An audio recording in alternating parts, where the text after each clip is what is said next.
La Santa de los 12 cuentos peregrinos de Gabriel García Márquez. 22 años después volví a ver a Margarito Duarte. Apareció de pronto en una de las callecitas secretas del Trastevere y me costó trabajo reconocerlo a primera vista por su castellano difícil y su buen talante de romano antiguo. Tenía el cabello blanco y escaso y no le quedaban rastros de la conducta lúgubre y las ropas funerarias del letrado andino con que había venido a Roma por primera vez. Pero en el curso de la conversación fui rescatándolo poco a poco de las perfidias de sus años y volví a verlo como era, sigiloso, imprevisible y de una tenacidad de picapedrero. Antes de la segunda taza de café, en uno de nuestros bares de otros tiempos, me atreví a hacerle la pregunta que me carcomía por dentro. ¿Qué pasó con la Santa? Ahí está la Santa, me contestó, esperando. Solo el tenor, Rafael, Rivero Silva y yo podíamos entender la tremenda carga humana de su respuesta. Conocíamos tanto su drama que durante años pensé que Margarito Duarte era el personaje en busca de autor, que los novelistas esperamos durante toda una vida. Y si nunca dejé que me encontrara, fue porque el final de su historia me parecía inimaginable. Había venido a Roma en aquella primavera radiante en que Pío XII padecía una crisis de hipo que ni las buenas ni las malas artes de médicos y hechiceros habían logrado remediar. Salía por primera vez de su escarpada aldea del Tolima, en los Andes colombianos, y se le notaba hasta en el modo de dormir. Se presentó una mañana en nuestro consulado con la maleta de pino lustrado que por la forma y el tamaño parecía el estuche de un violonchelo, y le planteó al cónsul el motivo sorprendente de su viaje. El cónsul llamó entonces por teléfono al tenor Rafael Rivero Silva, su compatriota, para que le consiguiera un cuarto en la pensión donde ambos vivíamos. Así lo conocí. Margarito Duarte no había pasado de la escuela primaria, pero su vocación por las bellas letras le había permitido una formación más amplia que la lectura apasionada de cuanto material impreso encontraba a su alcance. A los 18 años, siendo el escribano del municipio, se casó con una bella muchacha que murió poco después en el parto de la primera hija. Esta, más bella aún que la madre, murió de una fiebre esencial a los 7 años. Pero la verdadera historia de Margarito Duarte había empezado 6 meses antes de su llegada a Roma, cuando hubo que mudar el cementerio de su pueblo para construir una represa. Como todos los habitantes de la región, Margarito desenterró los huesos de sus muertos para llevarlos al cementerio nuevo. La esposa era polvo. En la tumba contigua, por el contrario, la niña seguía intacta después de 11 años. Tanto que cuando la destaparon, la caja derramó el vaho de las rosas frescas con que la habían enterrado. Lo más asombroso, sin embargo, era que el cuerpo carecía de peso. Centenares de curiosos atraídos por el clamor del milagro desbordaron la aldea. No había duda, la incorruptibilidad del cuerpo era un síntoma inequívoco de la santidad. Y hasta el obispo de la diócesis estuvo de acuerdo en que semejante prodigio debía someterse al veredicto del Vaticano. De modo que se hizo una colecta pública para que Margarito Duarte viajara a Roma, a batallar por una causa que ya no era solo suya, ni del ámbito estrecho de su aldea, sino un asunto de la nación. Mientras nos contaba su historia en la pensión del apacible barrio de Panoli, Margarito quitó el candado y abrió la tapa del baúl primoroso. Fue así como el tenor Rivero Silva y yo participamos del milagro. No parecía una momia marchita como las que se ven en tantos museos del mundo, sino una niña vestida de novia que siguiera dormida al cabo de una larga estancia bajo la tierra. La piel era tersa y tibia, y los ojos abiertos eran diáfanos y causaban la impresión insoportable de que nos veían desde la muerte. El raso y los azahares falsos de la corona no habían resistido al rigor del tiempo con tan buena salud como la piel, pero las rosas que le habían puesto en las manos permanecían vivas. El peso del estuche de pino, en efecto, siguió siendo igual cuando sacamos el cuerpo. Margarito Duarte empezó sus gestiones al día siguiente de la llegada. Al principio con una ayuda diplomática más compasiva que eficaz, y luego con cuantas artimañas se le ocurrieron para sortear los incontables obstáculos del Vaticano. Fue siempre muy reservado sobre sus diligencias, pero se sabía que eran numerosas e inútiles. Hacía contacto con cuantas congregaciones religiosas y fundaciones humanitarias encontraba a su paso, donde lo escuchaban con atención pero sin asombro, y le prometían gestiones inmediatas que nunca culminaron. La verdad es que la época no era la más propicia. Todo lo que tuviera que ver con la Santa Sede había sido postergado hasta que el Papa superara la crisis de hipo, resistente no solo a los refinados recursos de la medicina académica, sino a toda clase de remedios mágicos que le mandaban del mundo entero. Por fin, en el mes de julio, Pío XII se repuso y fue a sus vacaciones de verano en Castel Gandolfo. Margarito llevó la santa a la primera audiencia semanal con la esperanza de mostrársela.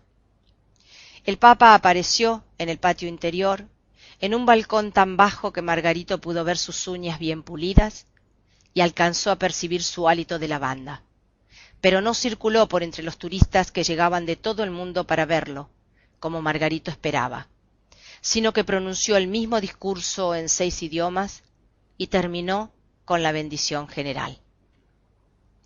Al cabo de tantos aplazamientos, Margarito decidió afrontar las cosas en persona y llevó a la Secretaría de Estado una carta manuscrita de casi 60 folios, de la cual no obtuvo respuesta. Él lo había previsto, pues el funcionario que la recibió, con los formalismos de rigor, apenas si se dignó darle una mirada oficial a la niña muerta, y los empleados que pasaban cerca la miraban sin ningún interés. Uno de ellos le contó que el año anterior habían recibido más de 800 cartas que solicitaban la santificación de cadáveres intactos en distintos lugares del mundo. Margarito pidió por último que se comprobara la ingravidez del cuerpo. El funcionario la comprobó, pero se negó a admitirla. Debe ser un caso de sugestión colectiva, dijo. En sus escasas horas libres y en los áridos domingos del verano, Margarito permanecía en su cuarto, encarnizado en la lectura de cualquier libro que le pareciera de interés para su causa. A fines de cada mes, por iniciativa propia, escribía en un cuaderno escolar una relación minuciosa de sus gastos, con la caligrafía preciosista de amanuense mayor, para rendir cuentas estrictas y oportunas a los contribuyentes de su pueblo. Antes de terminar el año conocía los dédalos de Roma como si hubiera nacido en ellos. Hablaba en un italiano fácil y de tan pocas palabras como su castellano andino, y sabía tanto como el que más sobre procesos de canonización. Pero pasó mucho más tiempo antes de que cambiara su vestido fúnebre y el chaleco y el sombrero de magistrado que en la Roma de la época eran propios de algunas sociedades secretas con fines inconfesables. Salía desde muy temprano con el estuche de la santa y a veces regresaba tarde en la noche, exhausto y triste, pero siempre con un rescoldo de luz que le infundía alientos nuevos para el día siguiente. Los santos viven en su tiempo propio, decía. Yo estaba en Roma por primera vez, estudiando en el Centro Experimental de Cine, y viví su calvario con una intensidad inolvidable. La pensión donde vivíamos era en realidad un apartamento moderno a pocos pasos de la Villa Borghese, cuya dueña ocupaba 2 alcobas y alquilaba 4 a estudiantes extranjeros. La llamábamos María Bella, y era guapa y temperamental en la plenitud de su otoño, y siempre fiel a la norma sagrada de que cada quien es rey absoluto dentro de su cuarto.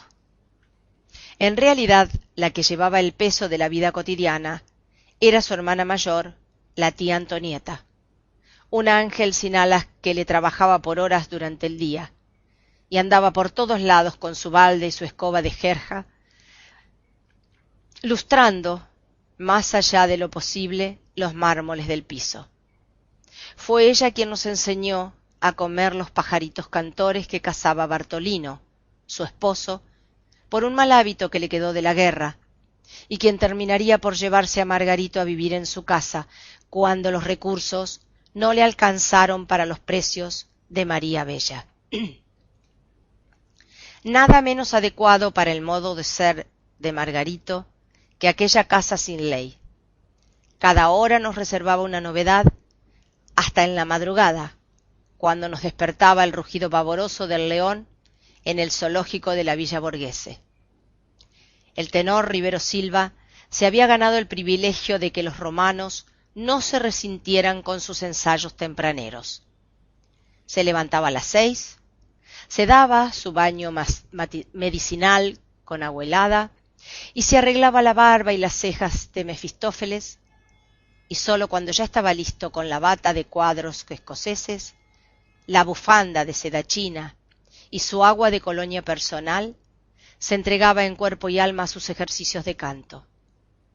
Abría de par en par la ventana del cuarto, aún con las estrellas del invierno, y empezaba por calentar la voz con fraseos progresivos de grandes arias de amor, hasta que se le soltaba a cantarla a plena voz. La expectativa diaria era que cuando daba el do de pecho, le contestaba el león de la Villa Borghese con un rugido de temblor de tierra. «Eres San Marco reencarnado, figlio mío», exclamaba la tía Antonieta asombrada de veras. Solo él podía hablar con los leones. Una mañana no fue el león el que le dio la réplica. El tenor inició el dueto del amor del Otello. Ya nella notte densa se estingue ogni clamor. De pronto, desde el fondo del patio nos llegó la respuesta en una hermosa voz de soprano. El tenor prosiguió y las dos voces cantaron el trozo completo para solaz del vecindario, que abrió las ventanas para santificar sus casas con el torrente de aquel amor irresistible. El tenor estuvo a punto de desmayarse cuando supo que su desdémona invisible era nadie menos que la gran María Caniglia. Tengo la impresión de que fue aquel episodio el que le dio un motivo válido a Margarito Duarte para integrarse a la vida de la casa. A partir de entonces se sentó con todos en la mesa común y no en la cocina, como al principio, donde la tía Antonieta lo complacía casi a diario con su guiso maestro de pajaritos cantores. María Bella nos leía de sobremesa los periódicos del día para acostumbrarnos a la fonética italiana, y completaba las noticias con una arbitrariedad y una gracia que nos alegraban la vida. Uno de esos días contó, a propósito de la santa, que en la ciudad de Palermo había un enorme museo con los cadáveres incorruptos de hombres, mujeres y niños, e incluso de varios obispos, desenterrados de un mismo cementerio de los padres capuchinos. La noticia inquietó tanto a Margarito que no tuvo un instante de paz hasta que fuimos a Palermo. Pero le bastó una mirada de paso por las abrumadoras galerías de momias sin gloria para formarse un juicio de consolación. No son el mismo caso, dijo. A estos se les nota enseguida que están muertos. Después del almuerzo Roma sucumbía en el sopor de agosto. El sol de mediodía se quedaba inmóvil en el centro del cielo y en el silencio de las 2 de la tarde solo se oía el rumor del agua, que es la voz natural de Roma. Pero hacia las 7 de la noche las ventanas se abrían de golpe para convocar el aire fresco que empezaba a moverse, y una muchedumbre jubilosa se echaba a la calle sin ningún propósito distinto que el de vivir. en medio de los petardos de las motocicletas, los gritos de los vendedores de sandía y las canciones de amor entre las flores de las terrazas. El tenor y yo no hacíamos la siesta. Íbamos en su Vespa, él conduciendo y yo en la parrilla, y les llevábamos helados y chocolates a las putitas de verano que mariposeaban bajo los laureles centenarios de la Villa Borghese, en busca de turistas desvelados a pleno sol. Eran bellas, pobres y cariñosas, como la mayoría de las italianas de aquel tiempo, vestidas de organza azul, de popelina rosada, de lino verde, y se protegían del sol con las sombrillas apolilladas por las lluvias de la guerra reciente.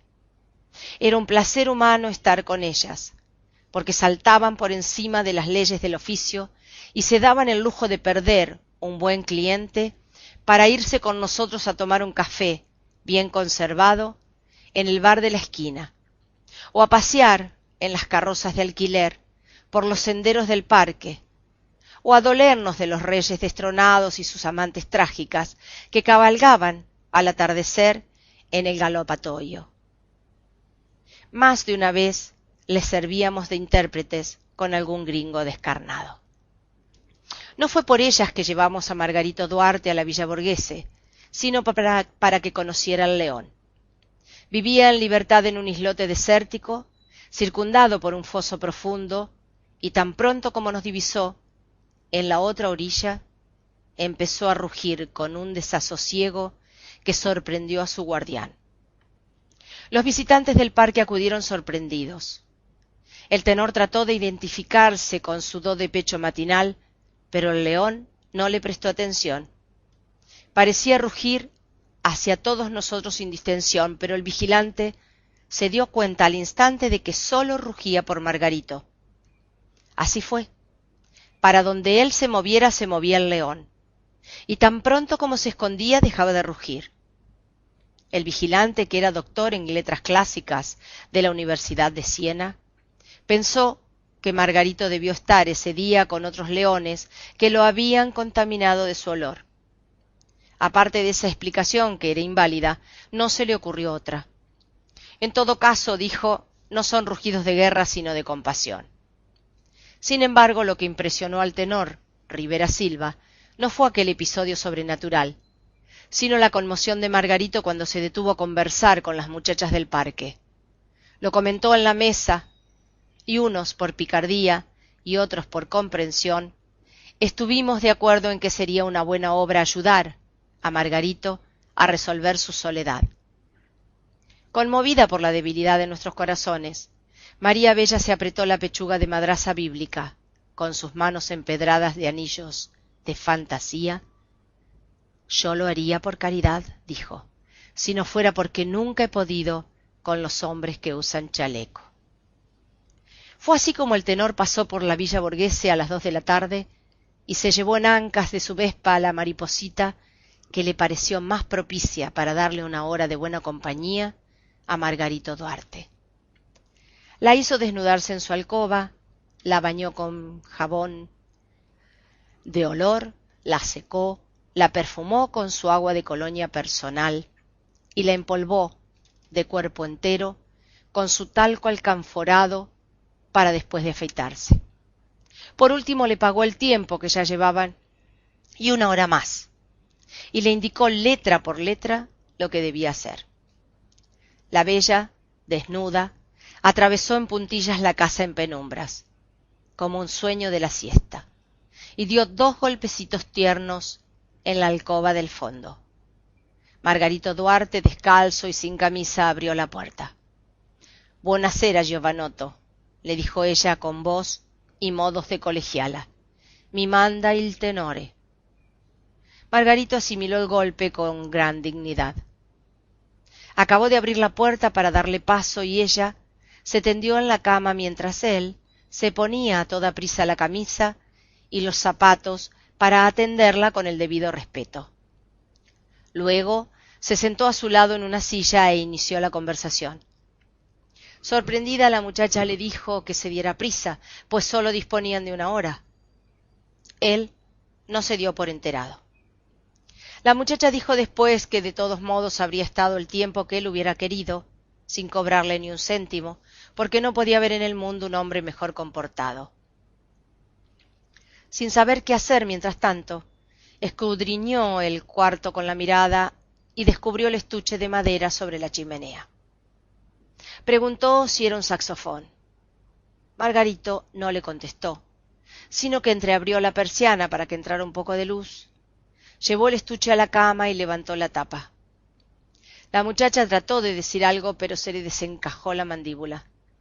O como nos dijo después, mi sigilló el culo. Escapó despavorida, pero se equivocó de sentido en el corredor, y se encontró con la tía Antonieta que iba a poner una bombilla nueva en la lámpara de mi cuarto. Fue tal el susto de ambas que la muchacha no se atrevió a salir del cuarto del tenor hasta muy entrada la noche. La tía Antonieta no supo nunca qué pasó. Entró en mi cuarto tan asustada que no conseguía atornillar la bombilla, por el temblor de las manos. Le pregunté qué le sucedía. «Es que en esta casa espantan», me dijo, «y ahora a pleno día». Me contó con gran convicción que durante la guerra un oficial alemán degolló a su amante en el cuarto que ocupaba el tenor. Muchas veces, mientras andaba en sus oficios, la tía Antonieta había visto la aparición de la bella asesinada recogiendo sus pasos por el corredor. «Acabo de verla caminando en pelota por el corredor», dijo. Era idéntica. La ciudad recobró su rutina en otoño. Las terrazas floridas del verano se cerraron con los primeros vientos, y el tenor y yo volvimos a la vieja tractoría del Trastevere, donde solíamos cenar con los alumnos de canto del conde Cario Calcañi, y algunos compañeros míos de la escuela de cine. Entre estos últimos el más asiduo era Lakis, un griego inteligente y simpático cuyo único tropiezo eran sus discursos adormecedores sobre la injusticia social. Por fortuna, los tenores y las sopranos lograban casi siempre derrotarlo con trozos de ópera cantados a toda voz, que sin embargo no molestaban a nadie aún después de la medianoche. Al contrario, algunos trasnochadores, de paso, se sumaban al coro y en el vecindario se abrían ventanas para aplaudir. Una noche, mientras cantábamos, Margarito entró en puntillas para no interrumpirnos.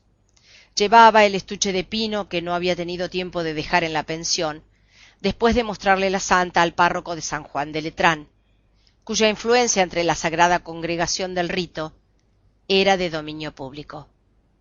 Alcancé a ver de soslayo que lo puso debajo de una mesa apartada y se sentó mientras terminábamos de cantar. Como siempre ocurría al filo de la medianoche, reunimos varias mesas cuando la tractoría empezó a desocuparse y quedamos juntos los que cantaban, los que hablábamos de cine y los amigos de todos. Y entre ellos Margarito Duarte, que ya era conocido allí como el colombiano silencioso y triste, del cual nadie sabía nada. Lakis, intrigado, le preguntó si tocaba el violonchelo.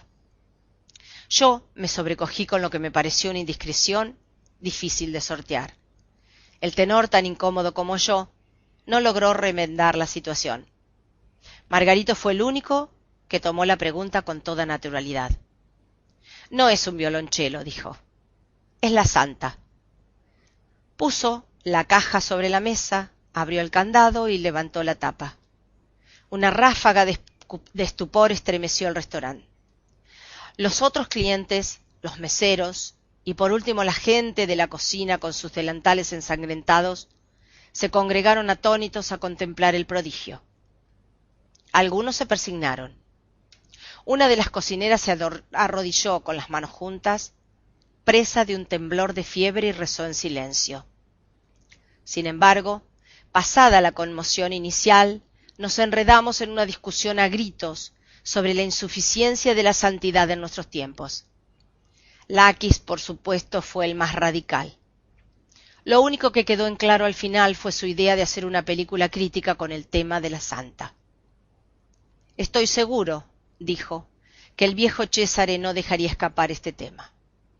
Se refería a Cesare Sabatini, nuestro maestro de argumento y guión, uno de los grandes de la historia del cine y el único que mantenía con nosotros una relación personal al margen de la escuela. Trataba de enseñarnos no solo el oficio, sino una manera distinta de ver la vida. Era una máquina de pensar argumentos. Le salían a borbotones, casi contra su voluntad. Y con tanta prisa que siempre le hacía falta la ayuda de alguien para pensarlos en voz alta y atraparlos al vuelo. Solo que al terminarlos se le caían los ánimos.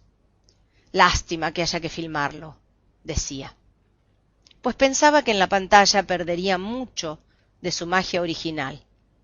Conservaba las ideas en tarjetas ordenadas por temas y prendidas con alfileres en los muros, y tenía tantas que ocupaban una alcoba de su casa. El sábado siguiente fuimos a verlo a Margarito Duarte.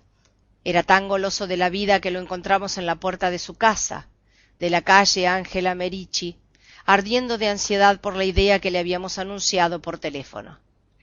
Ni siquiera nos saludó con la amabilidad de costumbre, sino que llevó a Margarito a una mesa preparada y él mismo abrió el estuche. Entonces ocurrió lo que menos imaginábamos. En vez de enloquecerse como era previsible, sufrió una especie de parálisis mental. «Amatza», murmuró espantado. Miró a la santa en silencio por 2 o 3 minutos. Cerró la caja él mismo y sin decir nada, condujo a Margarito hacia la puerta, como a un niño que diera sus primeros pasos. Lo despidió con unas palmaditas en la espalda. «Gracias, hijo. Muchas gracias», le dijo. «Y que Dios te acompañe en tu lucha». Cuando cerró la puerta, se volvió hacia nosotros y nos dio su veredicto. «No sirve para el cine», dijo. «Nadie lo creería». Esa lección sorprendente nos acompañó en el tranvía de regreso. Si él lo decía, no había ni que pensarlo. La historia no servía. Sin embargo, María Bella nos recibió con el recado urgente de que Sabatini nos esperaba esa misma noche, pero sin Margarito. Lo encontramos en uno de sus momentos estelares. Lakis había llevado a 2 o 3 condiscípulos, pero él ni siquiera pareció verlos cuando abrió la puerta. «Ya lo tengo», gritó. «La película será un cañonazo si Margarito hace el milagro de resucitar a la niña». «¿En la película o en la vida?», le pregunté. Él reprimió la contrariedad.